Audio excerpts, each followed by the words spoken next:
제가 좋아하는 시인 가운데 여러분들이 잘 아시는 도종환 시인이 있죠. 저는 참 이 시인의 시를 좋아합니다. 그분이 쓴 시 가운데 흔들리지 않고 피는 꽃이 어디 있으랴 라는 시가 있습니다. 제가 이 시간 짧으니까 한번 읽어드리겠습니다. 흔들리지 않고 피는 꽃이 어디 있으랴. 이 세상 어떤 아름다운 꽃들도 다 흔들리며 피었나니 흔들리면서 줄기를 곱게 맺었나니 흔들리면서 꽃망울을 곱게 맺었나니 흔들리지 않고 피는 꽃이 어디 있으랴.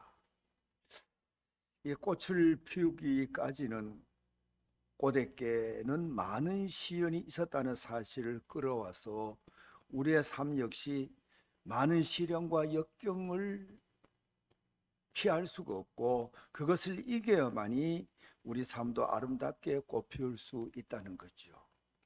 서정적인 표현이지만 매우 분명한 교훈을 담고 있는 시라고 할 수 있습니다.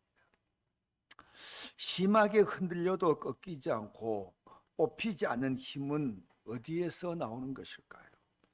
꽃나무가 땅에 뿌리를 깊게 내리고 거기서부터 힘을 공급받고 있기 때문입니다. 그렇지 않고 척박한 땅에서 뿌리를 내리고 그 뿌리가 얇게 내려져 있다면 꽃나무는 세찬 비바람을 이기기가 어렵습니다. 인생도 다르지 않죠.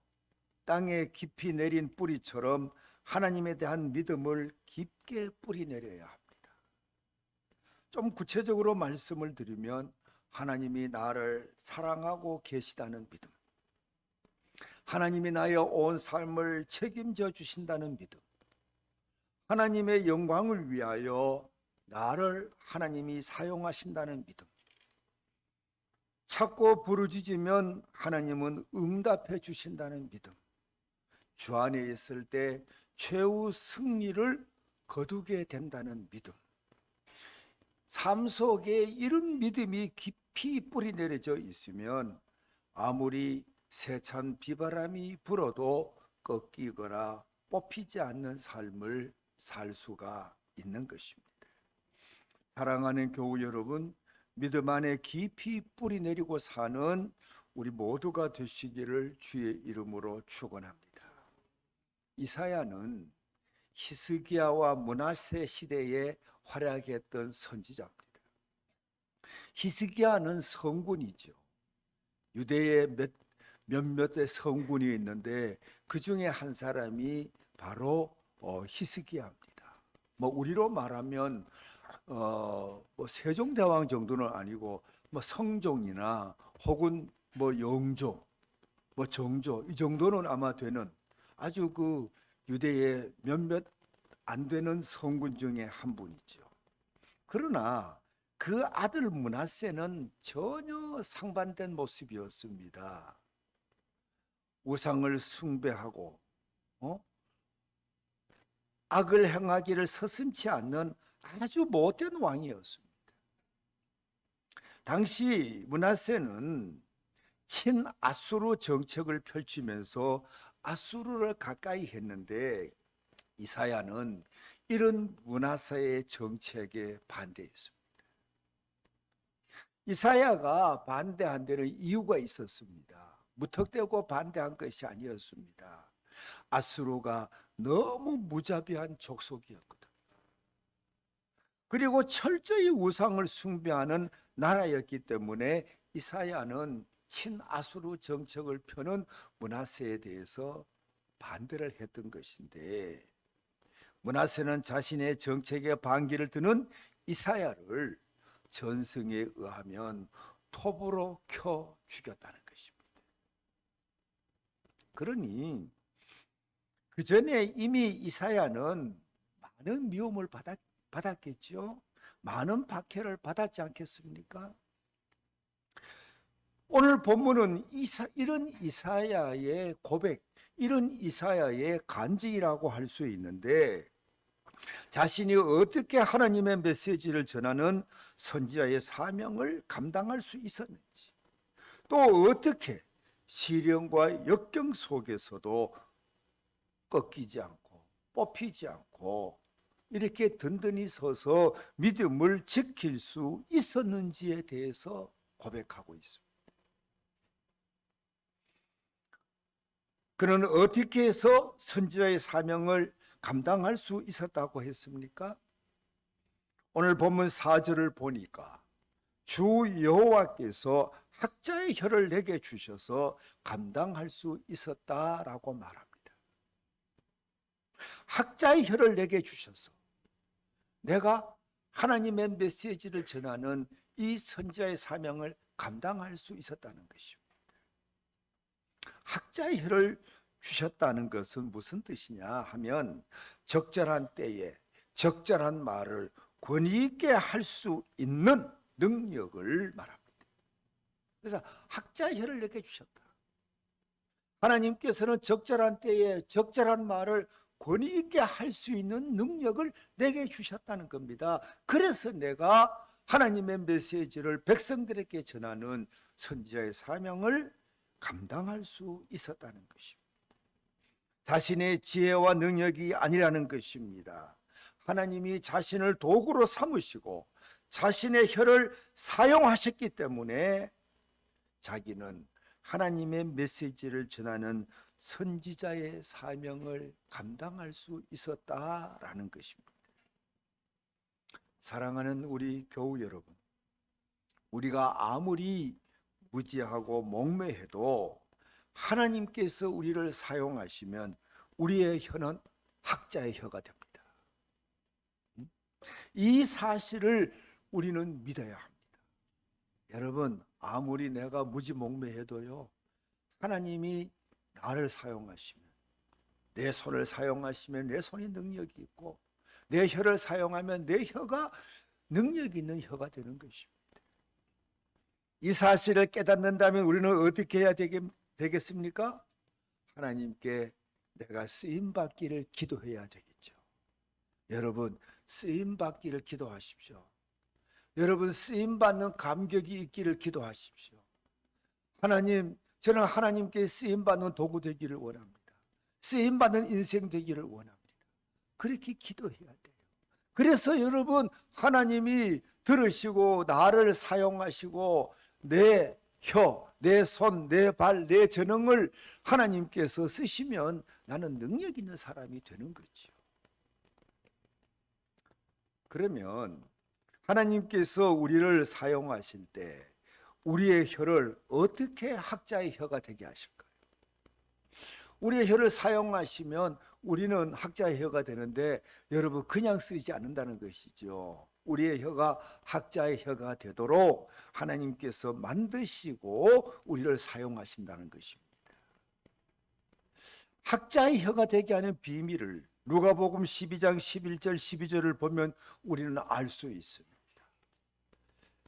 누가복음 12장 11절 12절을 제가 한번 읽어드리겠습니다. 사람이 너희를 회당이나 위정자나 권세 있는 자 앞에 끌고 가거든 어떻게 무엇으로 대답하여 무엇으로 말할까 염려하지 말라.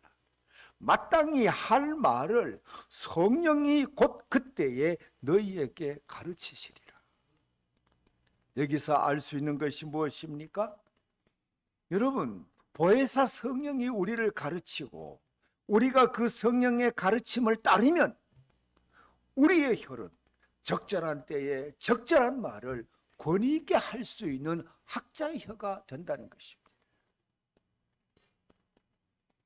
성령의 도우심을 받기만 하면 얼마든지 힘 있는 말, 능력 있는 말, 권세 있는 말을 할 수가 있다는 사실을 깨닫는 모두가 되시기를 바랍니다.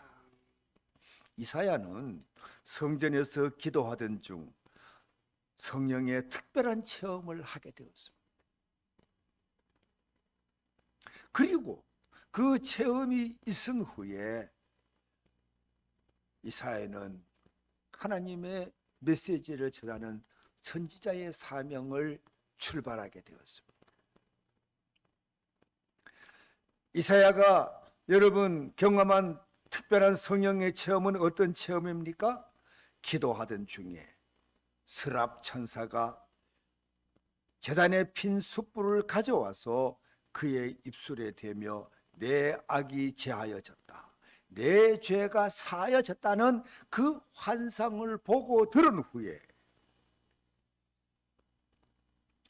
이사야는 비로소 선지자의 반열에서 선지자의 사명을 감당하는 일꾼이 되었다는 것을 우리는 알 수가 있습니다. 그러니까 여러분, 이제 오늘 본문에서 여호와께서 내게 학자의 혀를 주셔서라는 이 고백 속에는 그가 환상 중에 제단 숯불로 하나님께서 자기의 입술을 정하게 해주신 그 특별한 은혜를 말하고 있다는 것을 또한 우리는 알아야 합니다. 그러니까 여러분, 우리는 이사야처럼 하나님의 특별한 은혜를 입으면, 특별한 성령의 역사를 체험하게 되면 여러분, 우리의 혀도 학자의 혀가 되는 것을 우리는 알아야 합니다. 그래서 하나님의 말씀을 이제 공고한 자들에게 전하고 그들을 일으킬 수가 있게 되고, 또 지혜로운 말을 하게 되고 권세 있는 말도 하게 되고, 악한 말을 버리고 아름다운 말도 할 수 있게 되고, 낙심자들을 일으키는 소망의 메시지도 전할 수 있는 능력의 혀가 된다는 것을 우리는 깨달을 수가 있는 것이죠. 사랑하는 우리 믿음의 가족 여러분, 우리의 혀도 학자의 혀가 될 수 있도록 도우시는 성령의 은혜를 덧입는, 우리 주님의 도우심을 이제 덧입는 우리 모두가 되시기를 주의 이름으로 축원합니다. 그래서 이사야는 내가 어떻게 선지자가 되었는가, 내가 어떻게 내 혀가 학자의 혀가 될 수가 있었는가, 어떻게 적절한 때에 적절한 말을 권위 있게 할 수 있는 사람이 되었는가? 하나님의 도우심이라는 것입니다. 우리는 이 사실을 깨닫고 여러분, 하나님의 도우심을 구하는, 그리고 하나님께 쓰임받기를 소망하고 하나님께 우리 자신을 내어놓는 우리 모두가 될 수 있기를 주의 이름으로 축원합니다. 둘째로 이사야는 이렇게 말합니다. 하나님께서 귀를 열어주셔서 학자같이 내가 알아듣게 되었고, 그 결과 하나님을 거역하지 않고 하나님의 말씀을 끝까지 순종할 수 있었다, 그렇게 고백하고 있음을 우리가 볼 수가 있습니다. 여러분, 하나님께서 귀를 열어주셔서 학자같이 알아듣게 되었다는 것은 무슨 뜻일까요? 하나님께서 믿을 수 있도록 믿음을 주셔서 이사야는 믿게 되었다는 것입니다. 여러분, 귀를 열어주셔서 내가 학자같이 알아듣게 되었다는 것은 하나님의 도우심이 아니면 나는 믿을 수 없고 믿음을 가질 수 없었는데, 하나님이 도우셔서 나는 하나님의 말씀을 믿게 되었고 믿음을 가질 수가 있었다는 것입니다. 여러분, 믿음은 의지로 가질 수 있는 것이 아닙니다. 내가 믿겠다고 해서 믿음을 가질 수 있는 게 아니에요. 믿음은 의지로 되는 게 아니에요. 네? 힘으로도 안 되고 능력으로도 안 됩니다. 우리가 믿음은요, 하나님의 선물이기 때문에 하나님이 주셔야 내가 믿음을 가질 수가 있어요. 에베소서는 우리에게 그걸 이야기합니다. 믿음은 하나님의 선물이라.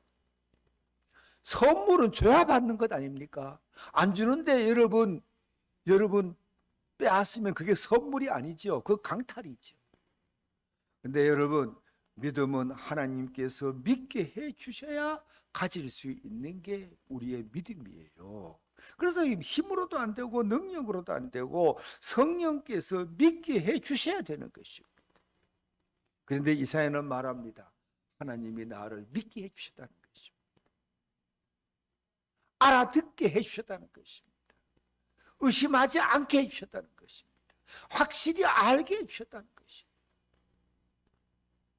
사랑하는 우리 믿음의 가족 여러분, 이 사실을 기억하시고 혹 아직도 하나님이 믿어지지 않는 분이 있다면, 하나님에 대해서 확신이 없는 분이 있다면 믿을 수 있게 믿음을 달라고 기도하는 모습이 있어야 합니다.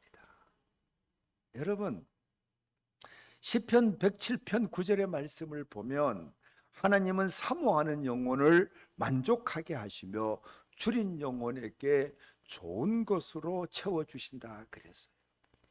사모하는 영혼을 만족하게 하시고 줄인 영혼에게 좋은 것을 채워주신다. 여러분, 이 사실을 우리가 믿고, 여러분 믿음이 없으면 믿음을 달라고 부끄러워하지 않고 믿음을 달라고 기도할 때 믿음을 사모하는 이에게 믿음을 우리 주님께서는 주실 뿐 아니라 충만하게 주시는 줄 믿으시기를 주의 이름으로 축원합니다. 누가복음 11장을 보면 예수님은 또 이렇게 말씀하셨습니다. 너희가 악할지라도 좋은 것을 자식에게 줄 알거든 하물며 너희 하늘 아버지께서 구하는 자에게 성령을 주시지 않겠느냐. 여러분, 이 말씀은 무슨 뜻일까요? 성령을 구하라는 것입니다. 그러면 성령을 받는다는 것입니다. 여러분, 하나님을 믿게 하고 하나님을 믿는 믿음에서 떠나지 않게 하는 것, 그게 뭘까요? 여러분, 성령이에요. 성령. 이사야에게 성령의 특별한 은혜가 있어서 그는 하나님 나를 쓰십시오, 내가 가겠습니다, 그리고 선지자의 길을 걸었던 것처럼 여러분, 성령이 우리에게 믿음을 갖게 하고 성령이 우리를 믿음에서 떠나지 않게 하는 겁니다. 그래서 우리 주님은 누가복음 이제 11장에서 이제 우리에게 당부하기를 너희들은 성령을 구하라는 거예요. 성령이 정말 좋은 것인데 그 좋은 것 중에 좋은 것이 성령이니 성령을 구하라. 왜 성령이 여러분 좋은 것입니까? 금보다 은보다 귀한 믿음을 우리에게 갖게 하거든요. 이 믿음을 버리지 않게 하거든요. 끝까지 이 믿음의 길을 걷게 하거든요.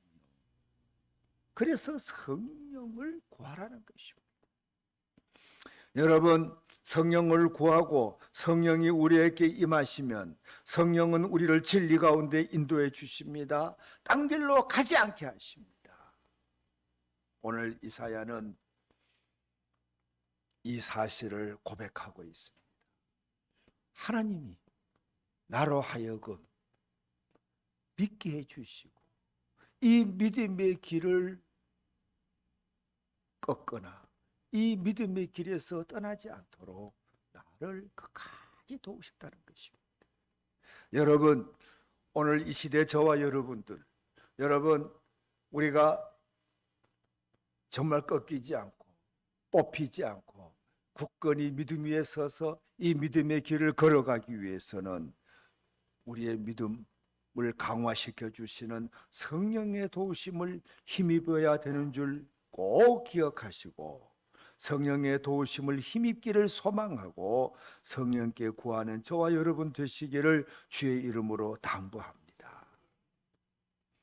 그래서 여러분, 이사야는 들을 귀를 주신 하나님을 찬양했습니다. 듣고 믿게 해주셔서 오늘까지 하나님을 거역하지 않고 순종하는 종으로 살 수 있었음을 하나님께 감사하고 찬양하는 것을 우리는 살필 수가 있는 것이죠.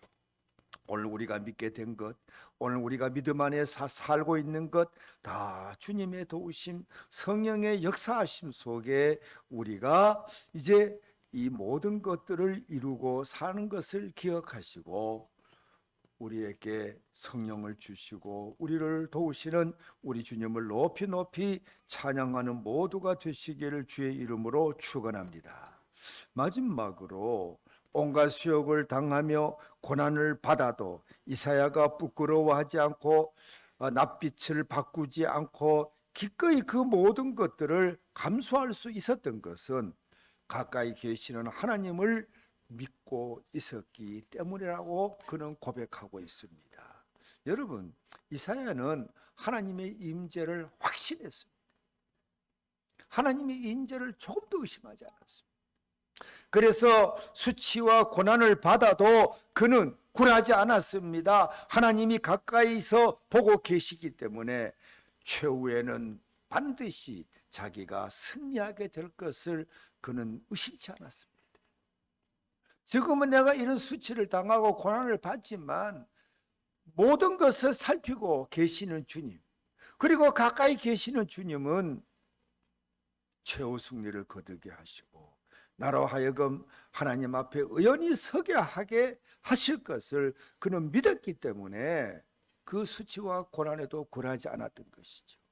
대적들 앞에 담대할 수 있었던 것도 마찬가지였습니다. 하나님께서 모든 상황을 이기도록 도우실 것을 믿었기 때문이었습니다. 이런 이사야의 모습은 제자들에게도 있었습니다. 예수님의 제자들은 서슬퍼런 대제사장과 관리들 앞에서 조금도 두려워하지 않았습니다. 그들이 그처럼 담대할 수 있었던 것은 무엇 때문입니까? 부활하신 주님이 보고 계신다. 부활하신 주님이 최후 승리를 거두었다는 사실을 보았고 믿었기 때문에, 확신했기 때문에 말할 수 없는 고초를 당했지만 그들은 의연히 제자의 길에서 떠나지 않고 끝까지 그 길을 걸어갈 수가 있었던 것이죠. 바울도 마찬가지입니다. 여러분, 만난 고초를 당하다 끝내 목이 잘려 순교한 바울, 어떻게 그는 죽음 앞에서도 그처럼 담대할 수 있었을까요? 역시 주님을 바라보며 그는 최후 승리를 믿고 있었기 때문이었습니다. 사랑하는 교우 여러분, 하나님이 나와 함께 하신다. 최후 승리는 나의 것이다. 여러분, 이 믿음을 가지고 살 때 여러분, 세상이 우리를 감당치 못합니다. 세상이 감당치 못하는 믿음은 어떤 믿음입니까? 하나님이 나와 함께 하신다. 최후 승리는 나의 것이다. 이 사실을 믿는 믿음은 세상이 감당치 못합니다. 이 믿음은 세상이 꺾지 못합니다. 세상이 뽑지 못합니다. 이사야도 제자들도 바울도 이 믿음이 있었기 때문에 그들은 그 모든 고난의 길을 걸을 수 있었고, 그리고 영광스러운 이름을 얻고 최후 승리를 거두는 승리자가 될 수가 있었던 것입니다. 사랑하는 교우 여러분, 말씀을 맺습니다. 이사야에게 학자의 혀를 주시며 권위 있게 권세 있게 적절한 때에 적절하게 말하게 하신 분은 하나님이었습니다. 학자같이 알아듣게 하시고 진리의 길을 걷게 하신 분도 하나님이었습니다. 세상이 감당치 못하는 믿음을 주시며 세상을 이기게 하신 분도 하나님이셨습니다. 그러므로 우리는 주 하나님의 도우심을 받아야 합니다. 주님의 도우심을 받아야 합니다.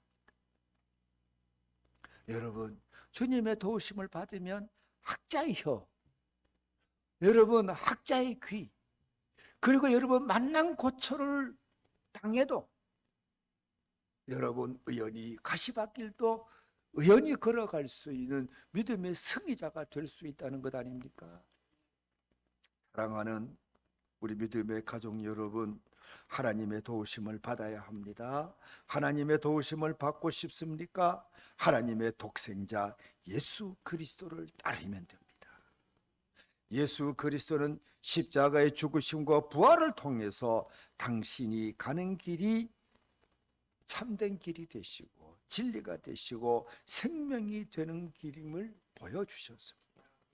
당신이 십자가의 길, 부활의 그 모든 그 과정을 보여주심으로써 내가 진정한 길이다, 내가 정말 너희들에게 선포하는 말씀이 진리다, 그거야말로 진리다, 이야말로 진리다, 내가 가는 길에 생명이 있다, 그것을 십자가의 죽음과 부활을 통해서 보여주셨지 않습니까? 그러므로 예수 그리스도를 따르면 누구나 선지자의 길, 제자의 길, 생명의 길을 걸을 수가 있는 것입니다. 주님은 우리가 이 길을 걷도록 이 땅에 계시는 동안 몸소 그 길을 걸으셨고, 그리고 이 땅에서 승천하신 후에도 성령을 보내주셔서 성령의 도우심을 힘입어 끝까지 이 길을 걷도록 오늘 또 우리를 돕고 계시는데, 우리 주님의 도우심을 힘입어, 주님께서 보내주신 성령의 도우심을 힘입어 이사야가 걸었던 길, 지자들이 걸었던 길, 바울이 걸었던 길을 우리도 걸을 수 있기를 주의 이름으로 축원합니다.